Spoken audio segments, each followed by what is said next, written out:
میرے ساتھ بہت سارے لوگ نا تصویریں کھنچواتے ہیں، حالانکہ میں زیادہ قائل نہیں فوٹو کا، شاید آج تک میں نے ڈیمانڈ نہیں کی کہ میری فوٹو کھینچو، اور ہو سکتا ہے مطلب یہ کوئی کنفرم نہیں، لیکن میری دانش بینش میں ایسا نہیں کہ میں نے کبھی اپنے ہاتھ سے فوٹو بھی کھینچی ہو، مزاج نہیں، طبیعت نہیں، دلچسپی نہیں۔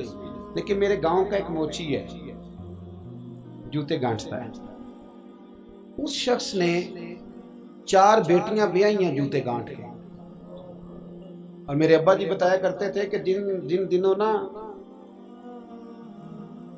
دھیلا چونی جوتا گانٹنے، اب تو جوتے کوئی گنڈواتا ہی نہیں، اب تو گانٹنے کا رواج نہیں، اب تو بچے نئے لیتے ہیں، تو جوتا گانٹنے کے لیے جب اس کو دیتے تھے تو چونی اگر اس کی ہوتی تھی نا تو اس کو کہتے تھے نا روپیہ تو رکھ لے، تو کہتا کیوں رکھوں جی، میری چونیاں تو میں نے چونی لے لی، اور ناراض ہو جاتا تھا۔ 4 بیٹیوں کی شادی کی ہے اس نے، پھر اللہ نے اسے عمرہ بھی کرایا، اور آج بھی وہیں بیٹھا ہے۔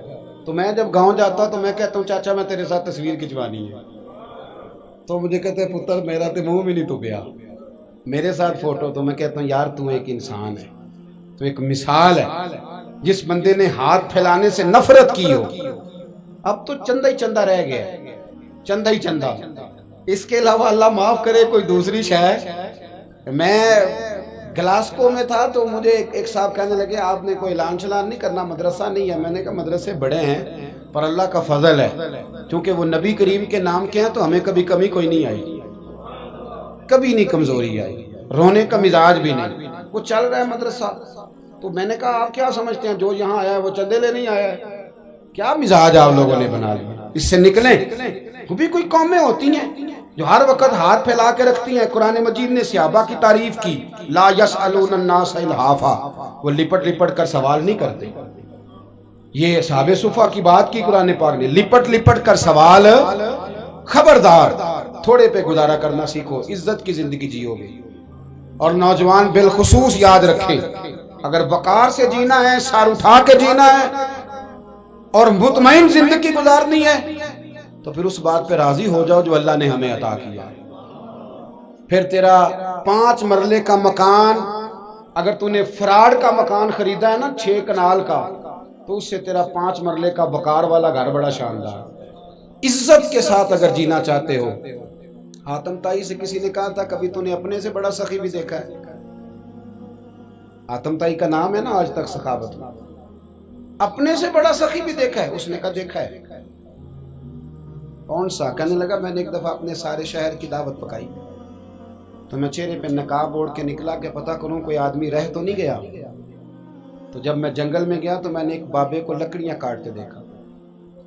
سب لوگ اس زمانے کے جتنے پڑھے لکھے شعراء ادیب سب میں نے بلائے، بابا لکڑیاں کاٹ رہا تھا، توجہ ہے میری بات پر؟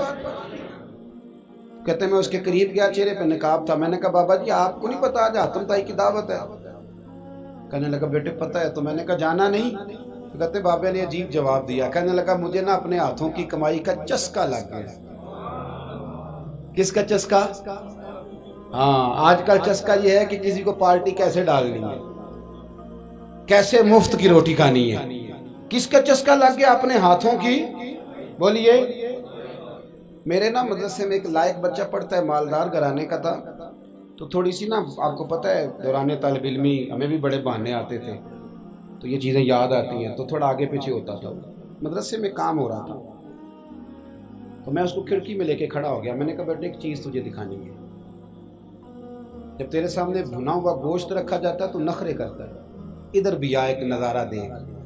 مزدور نا سویرے 2 روٹیوں کے بیچ اچار رکھ کے لاتا ہے، اور جب وہ دوپہر کو کھانے لگتا ہے نا میرے بھائی تو وہ اچار اس کی روٹیوں کو بھی لگ جاتا ہے، پونے کو بھی لگ جاتا ہے، لیکن جب دوپہر کا وقت ہوتا ہے تو مٹی سے لتھڑے ہوئے ہاتھ پہلے وہ جا کے ٹوٹی پہ دھوتا ہے، پھر وہ کیا کرتا ہے کہ وہ پانی کا پیالہ خود بھر کے رکھتا ہے، توجہ میری بات پہ رکھیں، پھر وہ زمین پہ بیٹھتا ہے اور جب وہ پونا کھولتا ہے نا، کبھی اسے کھاتے ہوئے دیکھو، یوں محسوس ہوتا ہے کہ دنیا کی ساری نعمتیں اس کے سامنے پڑی ہوئی ہیں، اور ٹیبل پر بیٹھ کر 22,000 کی روٹی کھانے والے اتنا شکر ادا نہیں کرتے جتنا وہ بندہ شکریہ ادا کرتا ہے۔ یا اللہ تیرا شکر ہے، یا اللہ تیرا شکر ہے۔ اور ان کو لفظ نہیں سیدھے پڑھنے آتے، ویسے بھی لفظ تاثیر سے بنتے ہیں تلفظ سے نہیں۔ اہل دل آج بھی ہیں اہل زبان سے آگے.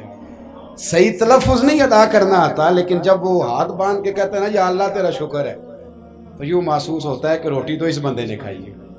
کھانا تو، ورنہ شادی کے موقع پر اتنا کھایا نہیں جاتا جتنا تباہ کیا جاتا ہے، کیونکہ مفت کا ہوتا ہے نا، مفت کا.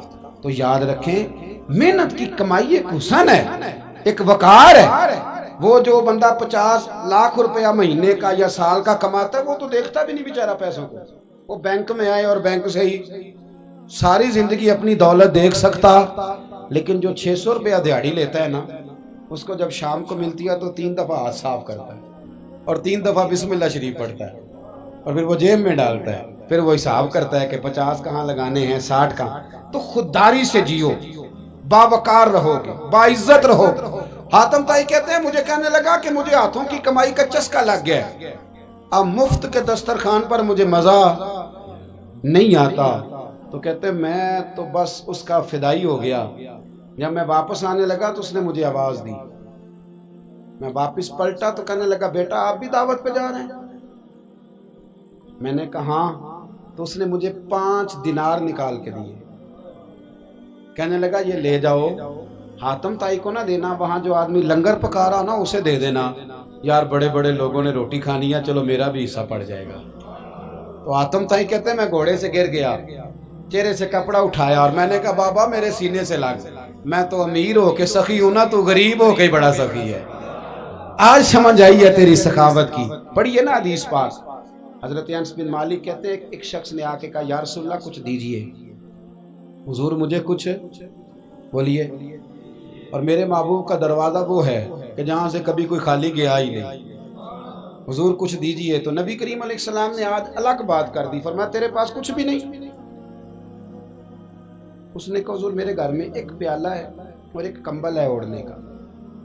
اتنا غریب کو بندہ اس وقت بیٹھے محفل میں جس کے گھر میں ایک ہی پیالہ ہو. جو چپ ہے ان کے بارے میں کیا نظریہ اختیار کرو. کوئی ایسا غریب جس کے گھر میں ایک ہی پیالہ ہو، صرف ایک ہی کمبل ہو. لیکن یہاں بیٹھے میرے سمیت ہر تیسرے بندے کو آپ پوچھ لیں کہ حالات کیا ہیں تو کہے گا دعا کرو. بڑی مشکل ہے. اتنا غریب کوئی بندہ موجود ہے، لیکن آپ کسی کو پوچھ لیں وہ کہے گا جی بس دعا کریں. کوئی ایسا پیر مل جائے جو مجھے اللہ دین کا چراغ دے دے تاکہ نوٹ کسی طریقے آ جائے. اور وہ نعت خاں جو کہتا ہے کہ کون دیتا ہے دینے کو منہ چاہیے، دینے والا ہے سچا، وہ بھی کہتا ہے پہلے 25,000 دو. کوئی تو سٹیج پہ تو کہہ رہا تھا حضور دیتے ہیں، اور یہاں جب تک تیرے اکاؤنٹ میں نہ جائیں تیرا کام ہی نہیں چلتا. عجیب تماشا ہے نا. ایک صاحب نے بڑی دور سے مجھے فون کیا، کہنے لگے ٹائم دے دیں. میں نے کہا جی میں آ جاؤں گا، فارغ ہوتا ہوں تو آ جایا کرتا ہوں، مسئلہ نہیں ہے، ہم اتنے بڑے لوگ ہی نہیں، آ جائیں گے. کہنے لگا جی آپ بتائیں مطلب اکاؤنٹ نمبر دے دیں. میں نے کہا یار آپ نے غلط جگہ فون کر لیا، میں نے تو بتایا کہ وہ تو بڑے لوگ ہوتے ہیں، تو ہمیں پتہ ہے اپنی حیثیت کا، انشاءاللہ حاضر ہو جائیں گے، آپ سے بات ہوگی. کہنے لگے نہیں آپ کو تو کچھ بتانا ہی پڑے گا، کچھ بتائیں کچھ بتائیں. میں نے کہا کچھ بھی نہیں، میں انشاءاللہ حاضر ہوں گا. اللہ نے مجھے توفیق دی ہے، میں شام کو بڑی زبردست کھانا اپنے بچوں میں اچھا بیٹھ کے کھاتا ہوں. ایک گاڑی ہے جس پہ سفر کرتا ہوں، اگرچہ مکان میرا 2 کمروں کا ہے، پر کبھی اللہ تعالیٰ نے میرے دل میں یہ تمنا پیدا نہیں کی کہ کوئی بہت بڑا ہو تو گزارا صحیح ہو.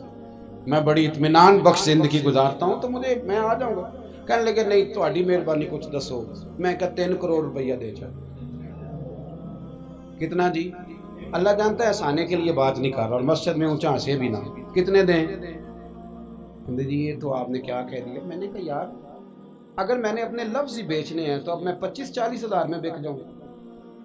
میں تو سمجھتا ہوں کہ نبی پاک کا فرمان بڑا قیمتی ہے، تو ریٹ لگاؤں تو میری حیثیت یہ ہو کہ 40,000 روپیہ. اگر میں نے بکنا ہی ہے تو کوئی ریٹ تو لوں نا. اور ویسے بھی میں تو سمجھتا ہوں کہ میں بڑا انمول ہوں، اس لیے کہ میں رسول اللہ کے دین کا نوکر ہوں. اور یہ غلطی ان کی نہیں جو بیچتے ہیں، غلطی ان کی ہے جو خریدتے ہیں. آپ لوگوں نے مارکیٹیں بنائی ہیں، آپ مارکیٹیں نہ بناتے تو کبھی مارکیٹوں میں اس طرح کی چیزیں بکنے کہ ہم نے ظلم کیا ہے، ہم نے زیادتی کی ہے، ہم نے یہ ماحول بنایا ہے. بہرحال بات دور نہ نکل جائے، واپس آتا ہوں. نبی کریم صلی اللہ علیہ وسلم نے فرمایا تیرے پاس کچھ نہیں، ایک کمبل ہے اور ایک. حضور نے فرمایا لے کے آ. یہ سرکار کا فرمان سیاستہ سے عرض کر رہا ہوں۔ اگرچہ امام جلال الدین سیوطی نے تفسیر در منصور میں تفصیل کے ساتھ اس روایت کو کئی طرق سے بیان کہا، ایک کمبل، یارو سوچو ایک کمبل جس بندے کے پاس ہو، ایک پیالہ، اس سے بھی کوئی غریب ہوگا۔ حضور نے منگا لیا اور بولی لگا دی، کون خریدے گا؟ ایک شخص نے کہا 1 دینار، ایک نے کہا 2، حضور نے 2 دینار میں بیچ دیا۔ وہ بولا نہیں کہ حضور 2 ہی تو چیزیں تھی، وہ بھی بیچ دیا آپ نے۔ اللہ کے رسول نے فرمایا 1 دینار کا کھانا لے جاؤ اور 1 دینار کا کلاڑا خرید کے لاؤ۔ وہ لائے۔ حضرت انس کہتے ہیں بندہ بڑے نصیبوں والا تھا، وہ جب کلاڑا خرید کے لایا تو اس میں دستہ میرے نبی نے دستے مبارک سے لگایا، حضور نے دستہ لگایا اور فرمایا یہ لے جنگل میں جا۔ مسلمانوں، یہ میرے رسول اللہ کی تعلیم ہے، نوجوانوں غور کرو، اگر معاشرے کو سنوارنا ہے تو اس چیز پر محنت کرو۔ فرمایا یہ کلاڑا پکڑ، رسی پکڑ، جنگل میں جا، لکڑیاں کاٹ کے لا، کھا بھی اور کھلا بھی، پہن بھی اور پہنا بھی، جا۔ اور حضور نے فرمایا 15 دن مجھے نظر نہ آنا، جا کام کر، جا کے محنت کرنا اہل اسلام کا شیوا ہے۔ آج پوری دنیا میں ہمارا کشکول مشہور ہے، دھوکہ معروف ہے۔ لوگ کہتے ہیں کہ انہوں نے ایسے ایسے، ہم نے طریقے غیروں سے پیسے نکالنے کے اختیار کیے، ایسے ایسے طریقے کہ کبھی سنے تو شرم سے سر جھک جاتا ہے۔ یہ معیار ہوتا ہے اعلیٰ قوموں کا کہ وہ چندوں پہ زندگی گزاریں، وہ مانگ کر کے کھائیں، یہ معیار ہوتا ہے۔ کسی کونے پہ بریک لگتی ہے تو آپ دیکھیں مانگنے والے کتنے زور و شور سے آتے ہیں۔ خدا را محنت کی عادت۔ وہ صحابی چلے گئے، 15 دن کے بعد آئے، یہ لفظ امام سیوطی نے لکھے ہیں۔ 15 دنوں کے بعد آئے تو حضور نے فرمایا تیرا حال کیا ہے؟ حضرت انس کہتے ہیں مجھے بھی تجسس تھا کہ پتہ تو چلے۔ تو وہ مسکرائے، عرض کرنے لگے یا رسول اللہ پہلے 1 پیالہ تھا، اب سارے گھر کے برتن بن گئے۔ یا رسول اللہ برکت آپ کی ہے، پہلے 1 کمبل تھا، اب سارے گھر کے بستر بن گئے۔ اور امام سیوطی کہتے ہیں انہوں نے جیب میں ہاتھ ڈالا تو 10 دینار نکالے، عرض کی حضور رکھ لے، میں اصحاب صفا کے لنگر میں حصہ ڈالنے آیا ہوں، یہ قبول کر لے مجھ سے۔ مہربانی فرمائیں، مہربانی، خودداری سے جیے اور تھوڑے پہ گزارا کریں۔